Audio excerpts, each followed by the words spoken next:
નમસ્કાર, સમાચાર સાથે હું છું હિના। સમાચારની શરૂઆત કરીએ જ્યાં બનાસકાંઠાથી સમાચાર પ્રાપ્ત થઈ રહ્યા છે। એસઆરપી જવાનો પર હુમલો થયો હોવાની ઘટના બની છે ડીસામાં। જીવદયા પ્રેમી હોવાનું કહી જવાનો પર હુમલો કર્યો। એસઆરપી જવાનો પશુ ભરેલા ટ્રકનું રક્ષણ કરતા સમયે ઝપાઝપી થઈ હતી। ગૌશાળાએ લઈ જવાતા પશુનું રક્ષણ કરતા જવાનો જોવા મળ્યા અને તે સમયે ઝપાઝપી થઈ।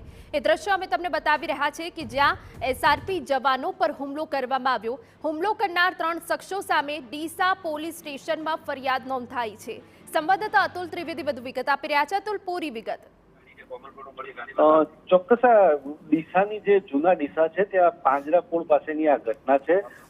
જે ગઈકાલે છે એ અમદાવાદથી જે પશુ હતા એ ડીસા ખાતેની પાંજરાપોળ ખાતે લઈ જવા હતા, ત્યારે તેની સાથે એસઆરપી નો પણ બંદોબસ્ત હતો।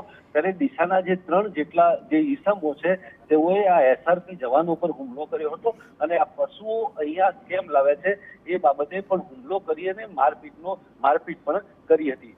જોકે અત્યારે તો આ ડીસાના જે 3 ઈસમો છે તેમની સામે ડીસા પોલીસ મથકે ફરિયાદ પણ નોંધાઈ છે કે સૌથી મહત્વનો મુદ્દો એ છે કે તમે અમદાવાદના પશુઓ અહીંયા શા માટે લાવ્યા છો અને એસઆરપી ને જે છે એ નકલી પોલીસ હોવાનું કહી અને આ શખ્સોએ માર માર્યો હતો। ત્યારે પોલીસે પણ આ ગંભીરતાથી ઘટનાને લઈને 3 જેટલા ઈસમો સામે ફરિયાદ દાખલ કરી છે અને વધુ તપાસ હાથ ધરી છે। બિલકુલ અતુલ, તો જે રીતે અમારા સંવાદદાતા વિગતો આપી રહ્યા છે કે પોલીસે પણ આ ઘટનાને ગંભીરતાથી લીધી છે અને હુમલો કરનાર 3 શખ્સો સામે ડીસા પોલીસ સ્ટેશનમાં ફરિયાદ દાખલ થઈ છે।